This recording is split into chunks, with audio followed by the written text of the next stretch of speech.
रिजवान और साउद शकील की पार्टनरशिप ने पाकिस्तान को अपर हैंड दे दिया है डे वन पे 143 फॉर 4। सिर्फ 41 ओवर का खेल हो पाया क्योंकि फॉग के कारण आधे दिन तक मैच स्टार्ट नहीं हो पाया और अगले 4 दिनों में भी यही सिचुएशन रहने वाली है। हालांकि खेल थोड़ा आगे पीछे हो सकता है लेकिन पूरे दिन का खेल किसी भी दिन पॉसिबल नहीं हो पाएगा क्योंकि शाम को भी अंधेरा जल्दी हो जा रहा है। इट्स पीक विंटर सीजन और सुबह भी फॉग के कारण डिलेज होंगे। तो एक अच्छा मौका है वेस्टइंडीज के पास कि वो अगर चाहें तो इस मैच को ड्रॉ की तरफ ले जा सकते हैं। पाकिस्तान होस्ट है और पाकिस्तान की ज्यादा कोशिश होगी कि रिजल्ट आए, तो पाकिस्तान को तेज खेलना पड़ेगा, पाकिस्तान को अर्ली डिक्लेरेशन के बारे में सोचना होगा और यहीं पर वेस्टइंडीज के लिए अपॉर्चुनिटी निकल के आ सकती है। दिन की शुरुआत में जब पाकिस्तान ने बैटिंग चूज की तो काफी सरप्राइजिंग लगा क्योंकि इस तरीके के फॉग और इस तरीके के कंडीशन में जनरली टीम्स यही चाहती हैं कि वो पहले बॉलिंग करे। लेकिन पाकिस्तान ने पहले बैटिंग क्यों की? क्योंकि यहां पर भी उसी तरीके की टर्निंग ट्रैक को बनाने की कोशिश की गई है जिससे इंग्लैंड को हराया गया था और इस तरीके की पिच पे कोई भी चौथी इनिंग्स में बैटिंग नहीं करना चाहता। तो ये डर पाकिस्तान के दिमाग में था और इसीलिए विंटर की मॉर्निंग में पाकिस्तान ने पहले बैटिंग करना चूज किया और जेडन सील्स ने पाकिस्तान की टॉप ऑर्डर को फिर से एक्सपोज कर दिया कि पिच पे अगर फास्ट बॉलर्स के लिए थोड़ी भी मदद हो तो बाबर आजम तो एक्सपोज हो ही जाते हैं, कामरान गुलाम भी कुछ खास नहीं कर पाए और मोहम्मद हुरैरा अपनी डेब्यू पर फेल हो गए।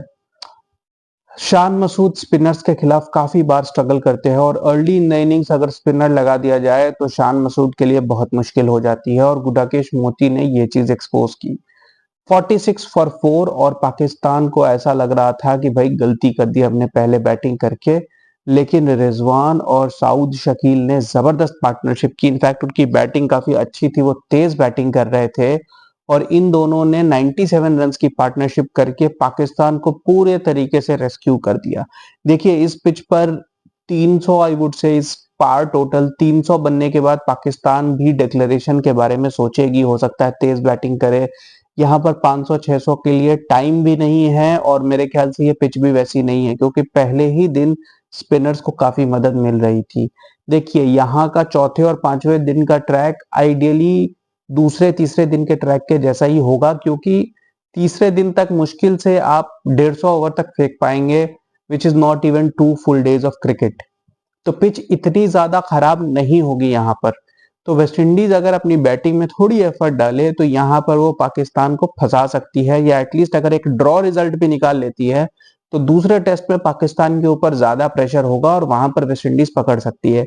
लेकिन जितनी बेहतरीन एफर्ट वेस्टइंडीज के फास्ट बॉलर्स ने डाली, क्या वही एफर्ट वेस्टइंडीज के बैट्समैन डाल पाएंगे ये कहना मुश्किल है क्योंकि वेस्टइंडीज भी पाकिस्तान की तरह की ही टीम है। आप इन पे भरोसा नहीं कर सकते कि ये क्या परफॉर्मेंस देने वाले हैं। ये आपको सरप्राइज भी कर सकते हैं और ये आपको मेजरली डिसअपॉइंट भी कर सकते हैं और इसीलिए मुझे वेस्टइंडीज की बॉलिंग पे ज्यादा भरोसा है बजाय बैटिंग पे क्योंकि उनके बैट्समैन बहुत ही खराब है।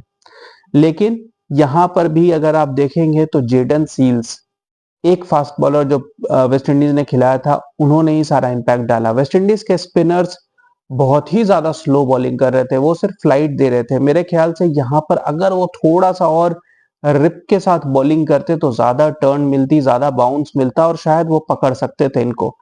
एक विकेट की बात है और उसके बाद मतलब सलमान अली आगा एंड टेल है। तो अगर कल भी वेस्ट इंडीज अच्छी बॉलिंग करती है तो वो पाकिस्तान को 220-230 तक पकड़ सकती है और अगर ऐसा होता है तो ये बहुत ही इंटरेस्टिंग टेस्ट मैच हो सकता है। लेकिन फिलहाल तो यही लग रहा है कि पाकिस्तान इज ऑन टॉप और अगर सुबह वेस्ट इंडीज ने पहले आधे घंटे के अंदर यह पार्टनरशिप नहीं तोड़ी तो फिर पाकिस्तान बहुत बड़ा स्कोर बनाने वाला है।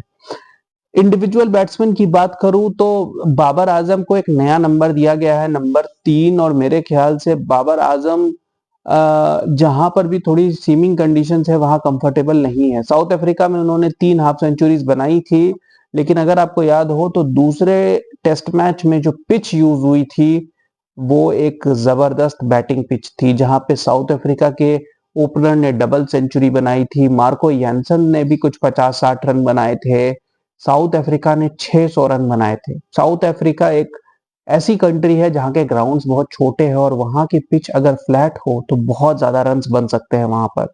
तो वहां की जो दो हाफ सेंचुरीज थी उनको मैं बहुत ज्यादा काउंट नहीं करूंगा, लेकिन यहाँ पर बाबर आजम के पास एक अच्छा मौका था जहां पर वो बड़ा स्कोर बना सकते थे। बाबर आजम ने अभी तक, आप ऑलमोस्ट 2 साल हो गया है, बाबर आजम ने टेस्ट क्रिकेट में 100 नहीं बनाया है, इनफैक्ट 50 भी नहीं बनाया था ये साउथ अफ्रीका टूर के पहले।